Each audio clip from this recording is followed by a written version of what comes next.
Hello दोस्तों, मैं हूं अमन तिवारी और आपका स्वागत करता हूं इस निर्माण जीएस एकेडमी चैनल पर। हम पिछली वीडियो पर विभाज्यता के नियम का टॉपिक पढ़ाए थे और इससे रिलेटेड कुछ क्वेश्चन कराए थे और उसको मैंने पूरा किया था। आज हम आपके लिए कुछ नया लेके आए हैं जो है आपका फैक्टर, ठीक है, गुणनखंड। ये आपका जो टॉपिक है, ये कॉन्सेप्ट है, बहुत ही ज़्यादा महत्वपूर्ण है और आपके ये एसएससी के एग्ज़ाम, रेलवे के एग्ज़ाम और आपकी पुलिस, एसआई आदि प्रतियोगी परीक्षाओं में देखे गए हैं, ठीक है। तो आज मैं उसके बारे में बताऊंगा और उससे कैसे क्वेश्चन आते हैं आपके एसएससी के एग्ज़ाम में। हालांकि इसके आपके एसएससी सीजीएल मेंस में भी क्वेश्चन देखे गए हैं, तो आज इससे मैं आपको परिचित कराता हूँ, ठीक है। तो पहले हम जानते हैं फैक्टर क्या कहलाता है, गुणनखंड, ठीक है। तो गुणनखंड वो किसी संख्या का गुणनखंड वह कहलाता है, ठीक है, जब कोई संख्या के गुणनखंड उसी संख्या को पूरी तरह विभाजित कर दे, वह उस संख्या का गुणनखंड कहलाता है, ठीक है। गुणनखंड आपके एक से अधिक हो सकते हैं, ठीक है। तो जो गुणनखंड की संख्या है एक या एक से अधिक हो सकती है, ठीक है।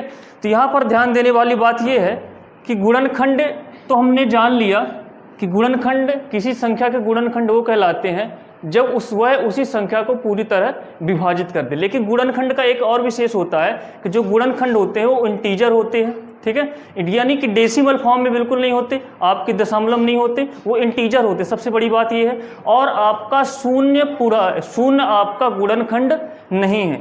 अगर किसी संख्या की शून्य की बात कीजिए तो शून्य आपका किसी संख्या का गुणनखंड नहीं होता है। तो मैं बताता हूँ गुणनखंड के बारे में, ठीक है। जैसे मैंने 12 लिया, ठीक है, 12 लिया, अब मैं पूछता हूँ 12 संख्या के गुणनखंड क्या होंगे, ठीक है। तो संख्या का 0 तो नहीं होगा, एक आपका एक ऐसा होता है जो सभी संख्या का यूनिवर्सल गुणन फैक्टर होता है, ठीक है। सभी संख्या का गुणनखंड आपका एक अवश्य होगा, ठीक है।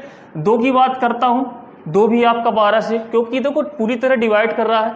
3 की बात करता हूँ, 3 भी 12 को डिवाइड करेगा, 3 भी गुणनखंड होगा। इसी प्रकार 4 भी डिवाइड कर रहा है, 6 डिवाइड कर रहा है और डायरेक्ट आपका 12 डिवाइड कर रहा है, ठीक है। तो ये देखा जा रहा है। अब 12 के आगे नहीं जाएगा, अगर 12 के आगे जाएगा तो संख्या बटे में आने लगेगी। अगर मुझे आपको 12, देखो फैक्टर वो कहलाता है जो पूरी तरह डिवाइड कर दे, ठीक है। अब इसके आगे आपका नहीं जाएगा, ठीक है। तो यहाँ पर ध्यान देने वाली बात ये है, एक फैक्टर ये भी कहलाता है यदि मैं किसी संख्या से गुणा कराऊं तो वो संख्या प्राप्त हो जाए आपकी। जैसे अगर 12 की बात की जाए तो मुझे ये संख्या लाना है, तो 12 के साथ किसका गुणा कराना पड़ेगा, 1 का। 6 से मुझे 12 प्राप्त करना है तो किसका गुणा कराना पड़ेगा, 2 का। 4 से मुझे 12 प्राप्त करना है, किसका गुणा कराना पड़ेगा, 3 का, ठीक है। 3 से मुझे 12 प्राप्त करना है, किसका गुणा कराना पड़ेगा, 4 का। 2 से मुझे 12 प्राप्त करना है, किसका गुणा करना पड़ेगा आपका, 6 का। 1 से मुझे 12 प्राप्त करना है, किसका गुणा करना पड़ेगा दोस्तों, 12 का। लेकिन अगर मैं इसके आगे बढ़ जाऊं तो ऐसी कोई भी पूर्णांक संख्या नहीं है जिससे मैं गुणा करा के 12 निकाल सकता हूं, ठीक है। तो यहीं तक आपका सीमित होता है। तो यहाँ पर देखते हैं जो संख्या है, गुणनखंड की संख्या कितनी दोस्तों, 1 2 3 4 5 6। कितने गुणनखंड है दोस्तों, 6 गुणनखंड, ठीक है। ये तो आपका बेसिक तरीका था जो हमने जाना और बेसिक तरीके से आपका ये तो आपने समझा गुणनखंड क्या कहलाता है। लेकिन दिक्कत इस बात की, इससे क्वेश्चन कैसे बनते हैं। यदि कोई आपकी बड़ी संख्या दे दी जाए तब उसके गुणनखंड पूछे तो आप यदि उसको बेसिक तरीके से निकालने जाए तो बहुत समय लग जाएगा, ठीक है। तो ये तरीका आपको नहीं अपनाना है, मैं आपको इसका ट्रिक बताऊंगा और इस ट्रिक के जरिए आप इस गुणनखंड की संख्या को आसानी से निकाल सकते हैं, ठीक है।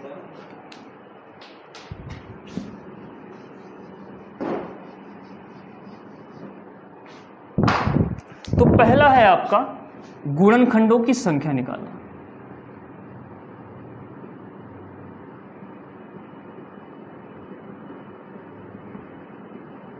ठीक है। Find the number of factors, ठीक है। तो कैसे संख्या निकालना है आपको। अब यहाँ पास आपका जैसे मुझे 12 के गुणनखंडों की संख्या निकालना है। मैंने अभी बेसिक तरीके से बताया था 12 के गुणनखंडों की संख्या कितनी आई थी टोटल, अभी मैंने बताया तो 6 निकली थी। कितनी निकली थी दोस्तों, 6 निकली थी, ठीक है। अगर मैं ट्रिक की सहायता से निकलूं तो मैं 12 के आपको क्या निकालना पड़ेगा, 12 के निकालना पड़ेगा प्राइम फैक्टर्स। प्राइम फैक्टर मतलब अभाज्य संख्याओं का, ठीक है।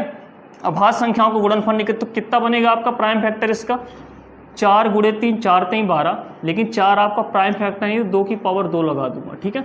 ये आपका प्राइम फैक्टर बन गया तो 2 की पावर 2 × 3, ठीक है। तो आपका 12 निकलना है। इसका निकालने का तरीका आप ऐसे भी निकाल सकते हैं, 2 छक्का 12, 2 तिहाई 6 और 3 एकम 3, मतलब 2 आपके 2 है, 2 की पावर 2 × 3 हो गई, ठीक है। तो ये रहा आपका प्राइम फैक्टर निकालना है। अब मुझे संख्या फाइंड करना दोस्तों, संख्या तो संख्या के लिए हमेशा ध्यान रखना है, इसके पावर पर जरूर ध्यान देना है।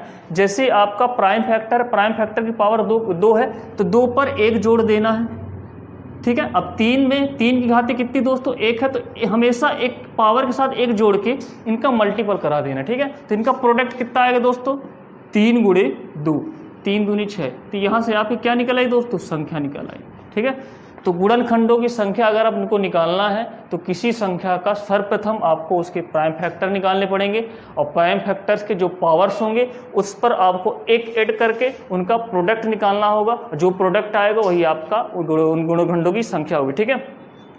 चलिए दूसरी संख्या लेता हूँ एग्जाम्पल। जैसे मैंने ले लिया 30 और 30 के गुणनखंडों की संख्या निकालना है तो इसके प्राइम फैक्टर निकालूंगा। जैसे 6 पंचे 30, इसको और भी बांट सकते हैं 2 गुणे 3 दूनी 6 पंचे 30, ठीक है। इसके प्राइम फैक्टर कितने आए दोस्तों 2 गुणे 3 गुणे 5। सभी की पावर 1 1 है, तो मैंने बताया था पावर में 1 जोड़ के इनका प्रोडक्ट कर देना है, ठीक है। तो 1 1 2 1 1 2 1 1 2 इनका प्रोडक्ट निकालें कितना है 2 दूनी 4 दूनी 8। तो यहाँ पर गुणनखंडों की संख्या कितनी है दोस्तों, आपके जो फैक्टर्स हैं 8 हैं, ठीक है। तो इसी तरीके से सभी संख्याओं के अगर गुणनखंड निकालना है तो मैं यही तरीका बनाऊंगा और गुणनखंडों की संख्या निकालूंगा, ठीक है। अब रही बात ये वाली, अब देखिए आपका पहला क्वेश्चन आपको इससे ये मिला, यदि आपसे गुणनखंडों की संख्या पूछे कितनी भी बड़े से बड़े संख्या हो उसका आप गुणनखंड यही तरीके से निकाल सकते हैं। अब नेक्स्ट क्वेश्चन कैसे आते हैं इसके बारे में, सम गुणनखंडों की संख्या निकालना। सम गुणनखंडों की संख्या निकालना, ठीक है। और इसी से नेक्स्ट है विषम गुणनखंडों की संख्या निकालना,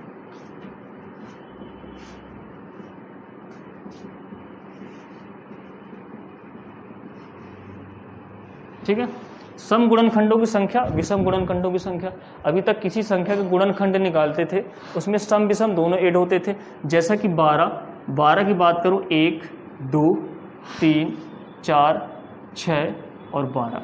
अगर इसमें बात की जाए तो सम गुणनखंडों की संख्या कितनी है, तो सम आपका 2 हुआ 4 हुआ 6 हुआ 12 हुआ, कितने टोटल हुए दोस्तों 4। तो सम गुणनखंडों की संख्या कितनी दोस्तों 4 है। यहाँ पर विषम गुणनखंडों की संख्या की बात की जाए तो आपके विषम 1 हुआ 3 हुआ, तो विषम गुणनखंडों की संख्या कितनी दोस्तों 2 हुआ, ठीक है। ये आपका रहा बेसिक तरीका, ठीक है। बेसिक तरीके से आपने जाना सम गुणनखंडों की संख्या विषम गुणनखंडों की संख्या, लेकिन ये तरीका आपको नहीं अपनाना जो मैं आप तरीका बताने जा रहा हूँ। यदि मुझे सम गुणनखंडों की संख्या निकालना है तो मैं क्या करूँगा, विषम गुणनखंडों की संख्या निकालना है तो मैं क्या करूँगा, ठीक है।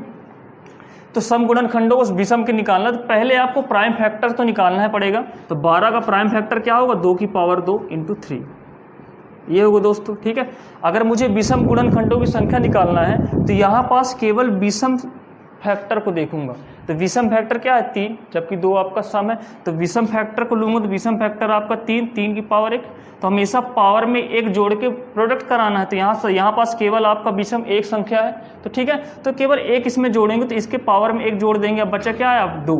अब इसके साथ कोई प्रोडक्ट वाला संख्या नहीं है तो इससे कोई मतलब नहीं। तो आपकी विषम संख्याओं को इसके फैक्टर कितने हैं विषम।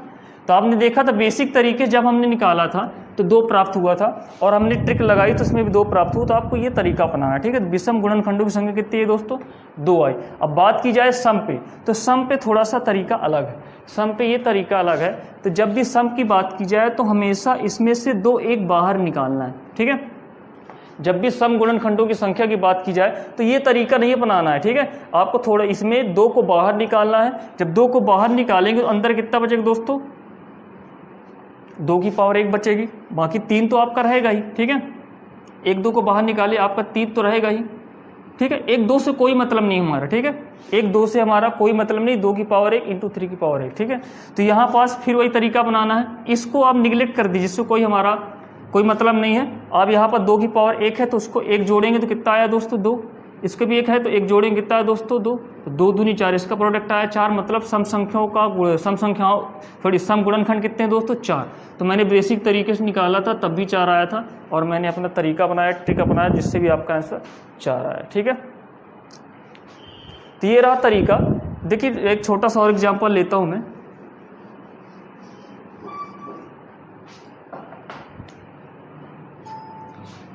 जैसे लेता हूं मैं 36 लिया, ठीक है। 36 में कितने आपके सम गुणनखंड आएंगे, तो इसका आपका प्राइम फैक्टर निकालेंगे तो 6 गुणे 6 बन जाता है। 6 प्राइम फैक्टर नहीं, 2 गुणे 3 किए इसको, और इसको भी 2 गुणे 3 किए, तो मतलब 2 की पावर 2 आया और 3 की पावर 2 आया, ठीक है। ये आपका प्राइम फैक्टर बदल गया। अब सम गुणनखंडों की संख्या निकालना है, तो मैंने सम में ये बताया था कि आपको 1 2 बाहर निकाल लेना। मैंने 1 2 बाहर निकाला, यहाँ कितना बचा दोस्तों, 2 की पावर 1 बचा। और इसमें जो है सम में आपको केवल 1 2 से मतलब है, 1 2 निकालने के बाद, ठीक है, इसको निगलेक्ट कर दीजिए। अब यहाँ पर सेम तरीका अपनाना है, इसकी पावर 1 है तो 2 कर देंगे, इसको 2 है तो 3 कर देंगे, 3 दूनी 6। तो सम गुणनखंडों की संख्या कितनी आई दोस्तों, 6 आई, ठीक है। अब यहाँ पर विषम की बात की जाए, यदि मैं विषम गुणनखंडों की संख्या की बात करता हूँ तो विषम में वही तरीका बनाना, कोई दिक्कत नहीं। विषम में जो विषम चीज़ों को लेना है, तो विषम क्या है आपका 3, तो 3 की पावर 2, इसको 2 में 1 जोड़ देंगे, कितना है दोस्तों 3। तो यहाँ विषम गुणनखंडों की संख्या कितनी आई, 3 आई, ठीक है। तो ये तरीका बना के आप इसको आसानी से सम और विषम गुणनखंडों की संख्या निकाल सकते हैं, ठीक है। इससे क्वेश्चन आए तो आप लोग को यही तरीका बनाना है। अब देखो नेक्स्ट क्वेश्चन कैसे बनते हैं इस पर। अभी तक तो सम और विषम गुणनखंडों की संख्या निकल रही थी, ठीक है।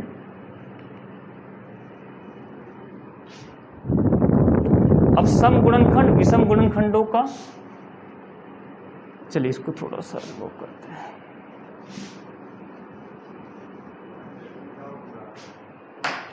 अब मैं योग की बात करता हूं, सम, मैं गुणनखंडों का सम कैसे निकालूंगा इसके बारे में चर्चा करते हैं। तो सम कैसे निकालना है, यदि जैसे मैं अभी फिर से 12 का एग्जांपल लेता हूँ, जैसे 12 था आपका, तो इनके गुणनखंड निकाल रहे थे 1 2 3 4 6 और 12, ठीक है। इनका सम निकालूं तो सम मतलब इनको सभी को जोड़ देना, ठीक है। तो आपका 12 6 18, 18 4 22, 22 3 25, 2 27, 1 28। तो मतलब गुणनखंडों की संख्या कितनी है दोस्तों, सॉरी गुणनखंडों का योग कितना है दोस्तों, 28 आया। यहाँ पास गुणनखंडों का जो योग आया, सम आया, कितना है दोस्तों 28 आया। ये रहा बेसिक तरीका, ठीक है। तो आपके गुणनखंडों को, इस सम की बात की जाए, गुणनखंडों का योग, ठीक है, या आप हेडिंग लगा लेंगे गुणनखंडों का योग, गुणनखंडों का योग। तो ये रहा मतलब आपको गुणनखंडों का योग मैंने बेसिक तरीके से बताया। यदि 12 संख्या है उसके गुणनखंडों को योग मैंने बेसिक तरीके से कितना निकाला दोस्तों, 28। लेकिन ये तरीका नहीं यूज करना है, जो मैं ट्रिक बता रहा हूँ देखिएगा। इसमें भी आपको प्राइम फैक्टर निकाला, प्राइम फैक्टर कितने आएंगे, 2 की पावर 2 इंटू 3 की पावर, ठीक है, 3 की पावर 1। तो यहाँ पास प्राइम फैक्टर निकाला। अब इनका योग निकालना है, तो योग में क्या करना है दोस्तों, जैसे 2 की पावर 2 है तो इसको हमेशा जो इनके पावर को 0 से जहाँ तक पावर वहाँ तक ऐड करना है, ठीक है। 2 की पावर 1, 2 की पावर 2, ठीक है। 3 की पावर 1 है तो 3 की पावर 0 प्लस 3 की पावर 1, ऐसे, ठीक है। अगर मुझे यहाँ पर देखें 2 की पावर 0 है, किसी भी संख्या के पावर में यदि 0, उसका मतलब क्या होता है दोस्तों, 1 होता है, ठीक है। तो यहाँ पास 1 आ जाएगा, 2 की पावर 1 मतलब 2, 2 की पावर 2 बराबर 4, यहाँ 1 प्लस 3 आया, तो आया 4 2 6 1 7, 3 1 4, 7 चौक 28, ठीक है। तो यहाँ पास योग मैंने एक ट्रिक से आसानी तरीके से निकाल लिया, ठीक है। जबकि अगर बेसिक तरीके से निकाला था तो पूरे गुणनखंड निकालना पड़ता था, फिर जाके आपको योग प्राप्त होता था, ठीक है। लेकिन आपको ये तरीके से आप जल्दी से जल्द आप योग निकाल सकते हो, क्योंकि जब भी संख्या बड़ी हो जाए तब आप गुणनखंड निकाल के योग निकालेंगे तो बहुत ज़्यादा समय लग जाएगा, ठीक है। तो ये तरीका आपको अपनाना है, कभी भी आपको फैक्टर से आपको 0 1 2 करके आपको ऐड करते जाना है, ठीक है। जैसे दूसरा एग्जाम्पल लेते हैं यहाँ पास,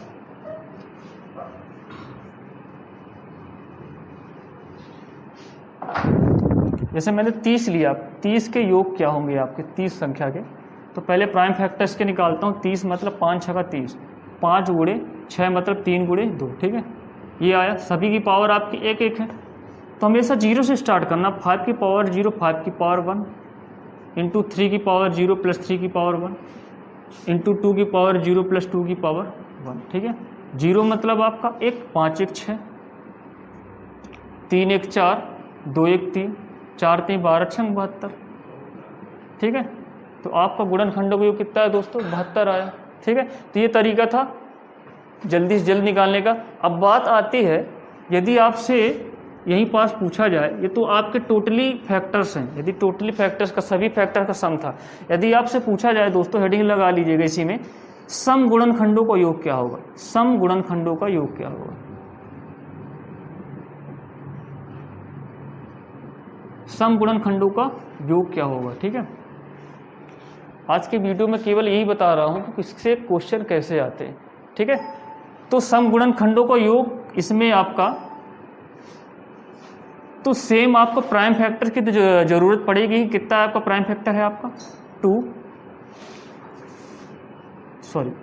इंटू 3 इंटू 5, ये आपको प्राइम फैक्टर जरूरत पड़ेगी। ठीक है, मैंने पहले ही बताया था जब भी इसकी अब ये हो तो हमेशा आपको 2 को बाहर निकालना है। जैसे 2 को बाहर निकाला, अंदर क्या बचा आपका 3 की पावर 1 इंटू 5 की पावर 1। ठीक है, हमेशा 2 को निगलेक्ट कर देना है। ठीक है, तो इससे हम संख्या निकालते थे, योग में भी वही तरीका अपनाएंगे। तो यहाँ पास आपको इनका 0 से स्टार्ट करना है, इसको निगलेक्ट कर देना है, इसको अभी नहीं देना। ठीक है, इनको 0 स्टार्ट करेंगे तो 3 की पावर 0 प्लस 3 की पावर 1 इंटू 5 की पावर 0 प्लस 5 की पावर 1, 3 1 4 5 1 6, ये आपका आया 6 4 को 24।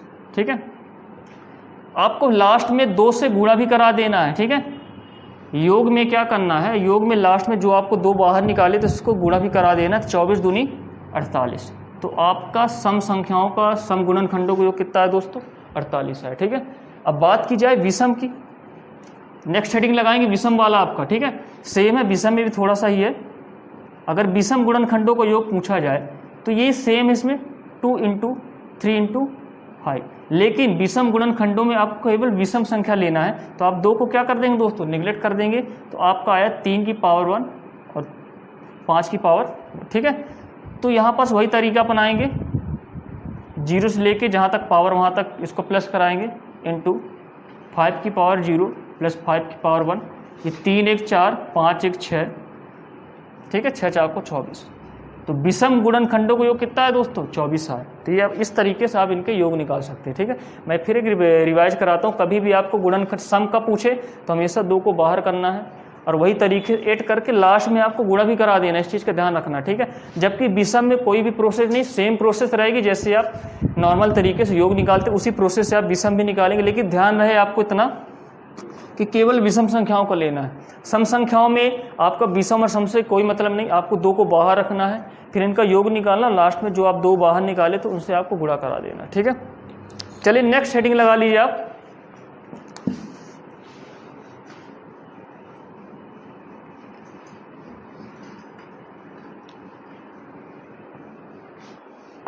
नेक्स्ट हेडिंग लगाइए, गुणनखंडों की संख्या निकालना है, उन गुणनखंडों की संख्या निकालना है जो जैसे मैं निकाल जो 4 के गुणज हो। ऐसे क्वेश्चन पूछा जाए जो 4 के गुणज हो या 2 के गुणज हो या 3 के गुणज हो। ठीक है, कोई भी कुछ भी आपका दे सकता, किसी का भी मल्टीपल हो, 5 का 6 का 4 का। तो देखिए प्रोसेस क्या होगी इसको समझने की। अब देखिए यहाँ पर एक छोटा सा एग्जाम्पल लेता हूँ, यदि मैं 12 के गुणनखंड निकालता हूँ तो 12 के गुणनखंड होंगे 1 2 3 4 6 और 12। ठीक है, अब यहाँ पर देखी जाए गुणनखंडों की संख्या निकालना जो 4 के गुणज हो, तो यहाँ पर 4 के गुणज वाला संख्या आपकी क्या है 4 तो खुद है, 4 के साथ 1 का गुणा करने पर 4 आता है, तो 4 के 12 है, 4 के साथ 3 का गुणा करने पर 12 आता है। मतलब गुणज मल्टीपल हो, मतलब किसी संख्या के साथ गुणा करने पर वो आए। ठीक है, तो 4 के साथ 1 करने पर 4 आता है। ठीक है, 4 के साथ 3 करने पर 12 आता है। तो यहाँ पास कितने गुणज हैं 4 के, यहाँ पर 2 गुणज हैं। अगर देखा जाए 12 संख्या में 4 के गुणज वाले कितने फैक्टर हैं आपके 2 फैक्टर, एक 4 खुद हुआ एक 12 हुआ। ठीक है, तो ये आपका बेसिक तरीका था, लेकिन आप इसको ट्रिक के माध्यम से कैसे निकालेंगे तो ध्यान दीजिएगा। पहले मैं 12 का प्राइम फैक्टर निकालूंगा, हमेशा फैक्टर्स की संख्या योग कुछ भी निकालना हो आपको प्राइम फैक्टर्स निकालना ही पड़ेगा। ठीक है, तो 12 का 2 की पावर 2 और 3 की पावर 1, ये आपका प्राइम फैक्टर था। ठीक है, अब मुझे 4 का गुणज निकालना, तो 4 के गुणज निकालने से पहले आपको ध्यान रखना है इसमें से वह संख्या को बाहर कर लेना है जो 4 बनाती हो। तो आपको मालूम है यहाँ से कौन संख्या 4 बना रही है 2 की पावर 2, तो इसको मैं बाहर कर लूँगा। ठीक है, इससे कोई मतलब नहीं, क्योंकि 4 का गुणज पूछ रहा है तो 4 के गुणज वाली संख्या को बाहर कर देना। ठीक है, उससे कोई मतलब नहीं। ठीक है, तो बचा क्या आपके पास 3 की पावर 1 बचा, ठीक है। तो 3 की पावर 1 बचा, तो मैंने बताया था अब इससे कोई, इसको निगलेक्ट कर दीजिए, जिससे हमको कोई मतलब नहीं 2 की पावर 2 से। 2 की पावर 2 मतलब 4 का मल्टीपल हो, गुणज हो, ठीक, उसको बाहर कर लेंगे। आपके पास बचा 3 की पावर 1। तो मैंने बताया था जब भी आपको संख्या निकालना हो तो उनके पावर में 1 को जोड़ देना है। तो 1 + 1 कितना है दोस्तों? 2 आया। तो मैंने डायरेक्टली निकाल लिया कि यदि 12 संख्या हो, 12 में 4 के गुणज बोले तो कितना आया? गुणज 2। मैंने बेसिक तरीके से ही बताया था, तो 2 आया था, ठीक है। तो ये आपका तरीका था। तो हमेशा ध्यान रखना, यदि मैं यहीं पास आपको यही एग्जाम्पल देता हूँ, यदि क्वेश्चन बोलता, जैसे यहाँ पास हमने 3 का गुणज लेता हूँ, ठीक है दोस्तों, 3 का गुणज लेता हूँ, तो 3 के गुणज आपको 3 दिख रहे हैं। एक 3 तो खुद होगा, 3 × 1 = 3, एक 6 है आपका, 3 दूनी 6, एक आपका 12 है। तो 3 के गुणज कितने दोस्तों? 3 गुणज है। यहाँ पर देखिए, यहीं पास आपका छोटा सा लेता हूँ, 3 के गुणज अगर निकालने की बात की जाए, देखिए इसमें क्वेश्चन बहुत बन सकते हैं, कुछ भी पूछा जा सकता है, 3 के, 5 के, 6 के, 7 के। 3 के गुणज की बात की जाए तो यहाँ पास ये 2 की पावर 2 × 3 करते। अब 3 के गुणज बोला है तो 3 वाली संख्या को बाहर निकाल लेना है, 3 को बाहर निकालेंगे, अंदर क्या बचेगा दोस्तों? 2 की पावर 2, ठीक है। इससे कोई मतलब नहीं हमको। अब इसके पावर में 1 जोड़ देना, 2 + 1 कितना हुआ दोस्तों? 3 हुआ। 3 के गुणज कितने आए? 3 आए, जो मैंने एक बेसिक तरीके से जाना था और ट्रिक के माध्यम से भी आपका 3 आया। अगर यहीं पास क्वेश्चन पूछता दोस्तों 6 के गुणज निकालो, तो 6 के गुणज आपको कितने दिख रहे हैं? एक 6 खुद है, एक आपका 12 है, तो कितने गुणज दिखे आपको? 2 गुणज दिखे। अगर मैं इस तरीके से निकालूं तो ध्यान दीजिएगा, सेम आपको प्राइम फैक्टर पर ध्यान देना है। 6 के गुणज की बात कर रहे हैं हम, 6 के गुणज की, 2 की पावर 2 × 3 की पावर 1। अब इसमें से 6 को बाहर निकाल लेना है आपको। तो 6 किससे बनेगा? एक 3 से बनेगा, एक 2 से बनेगा। तो ये 6 बन गया। अब कितना बचा यहाँ पास? केवल 2 बचा, ठीक है। इनको निगलेक्ट कर देने, इससे कोई मतलब नहीं। 2 की पावर 1, तो मैंने बोला था संख्या निकालना तो हमेशा पावर में 1 जोड़ दो। 1 + 1 कितना है दोस्तों? 2 आया। तो आपके कितने 6 के गुणज बने? 2 बने, ठीक है। यही तरीका है, आपके गुणज जल्द से जल्द निकाल सकते हैं, ठीक है। चलिए नेक्स्ट हेडिंग लगाइए आप। नेक्स्ट हेडिंग आपकी गुणनखंडों के व्युत्क्रमों का योग, ठीक है, सम ऑफ रेसिप्रोकल। व्युत्क्रमों को योग निकालेंगे, ठीक है, व्युत्क्रमों का योग।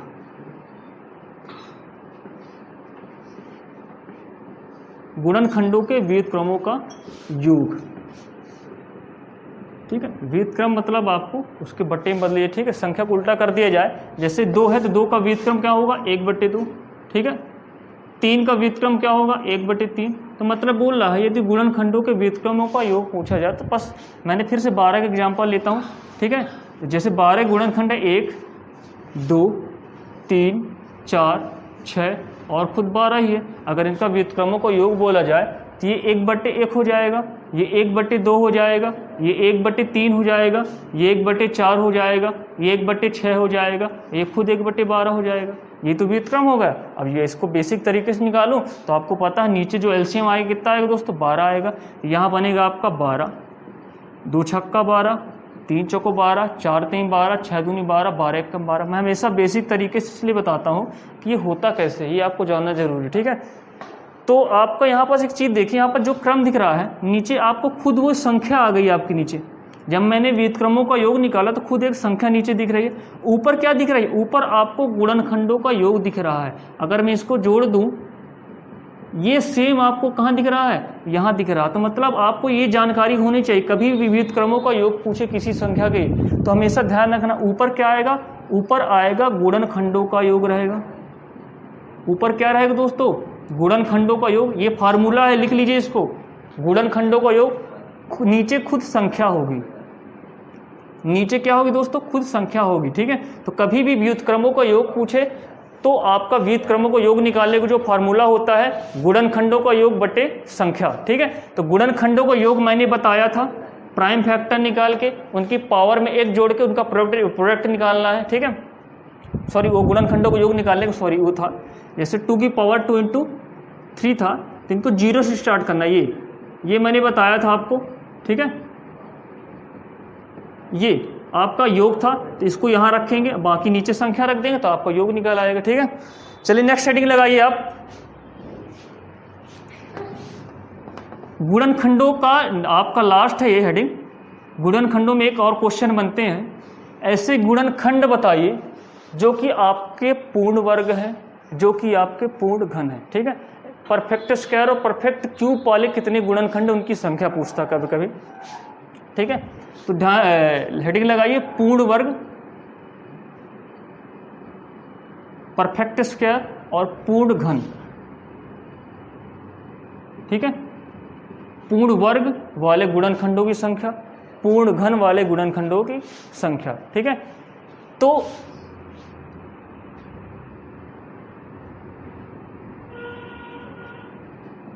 पूर्ण वर्ग वाले, अब देखो मैंने फिर से एक 12 का एग्जांपल लेता हूं।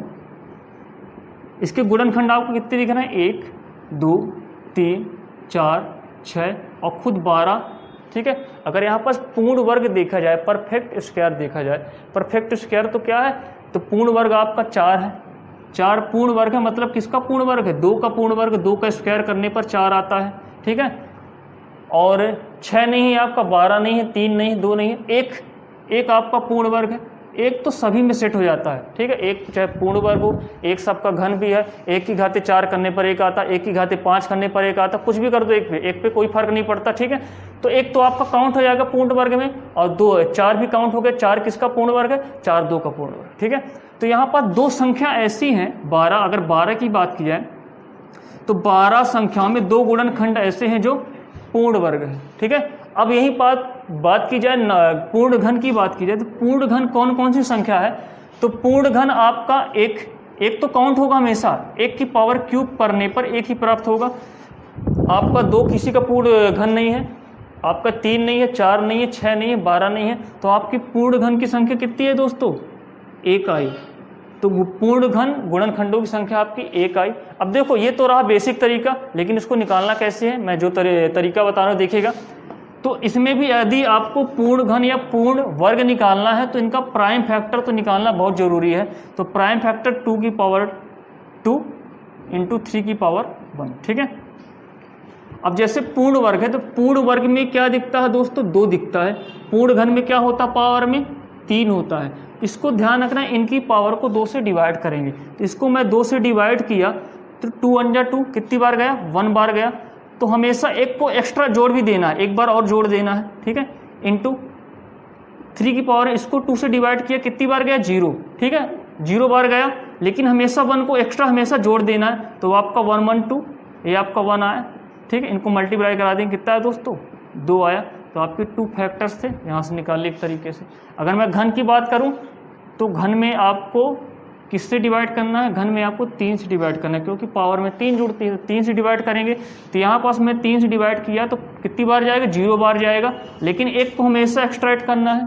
इंटू इसको 3 से डिवाइड करेंगे, 0 बार जाएगा, लेकिन एक को हमेशा ऐड करना है। तो यहाँ से एक, यहाँ से एक, इनका प्रोडक्ट आएगा कितना, 1। तो यहाँ पास आपकी पूर्ण घन की संख्या कितनी आई, 1 आई। ठीक है, ये रहा आपका बेसिक तरीका, और मैंने इसकी ट्रिक भी बताई। तो इस ट्रिक का यूज करके आप जल्दी से जल्द पूर्ण वर्ग पूर्ण घन के गुणनखंडों की संख्या निकाल सकते हैं। ठीक है, चलिए एक छोटा सा एग्जाम्पल और ले लेते हैं आपको।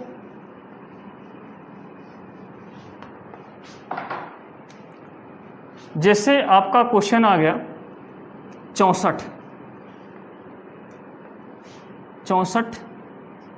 ले लेते 64।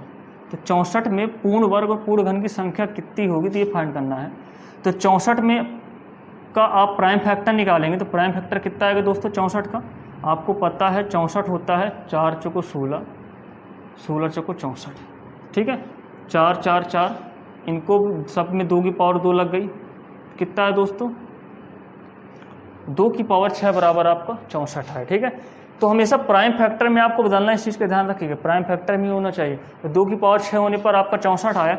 अगर मैं पूर्ण वर्ग की बात करूं तो पूर्ण, इसमें 64 में ऐसे कितने गुणनखंड जो पूर्ण वर्ग हैं, तो पूर्ण वर्ग में आता है 2, तो 2 से डिवाइड करूंगा। तो 2 त्याई 6, 3 बार गया, तो हमेशा एक को एक्स्ट्रा ऐड भी कर देना। तो 3 1 4, तो पूर्ण वर्ग कितने ऐसे गुणनखंड हैं, तो 4 हैं। अगर यही बात की जाए पूर्ण घन है, तो पूर्ण घन में कितना आता है दोस्तों, 3 आता है। तो 3 से डिवाइड करेंगे, 3 दूनी 6, 2 बार गया, लेकिन एक आपको एक्स्ट्रा ऐड भी कर देना, 2 1 3। तो पूर्ण घन के गुणनखंडों की संख्या कितनी है दोस्तों, 3 आई। ठीक है, तो यहीं से आप इस चीज़ को समझिए और इसी के साथ मैं आज की क्लास समाप्त करता हूं।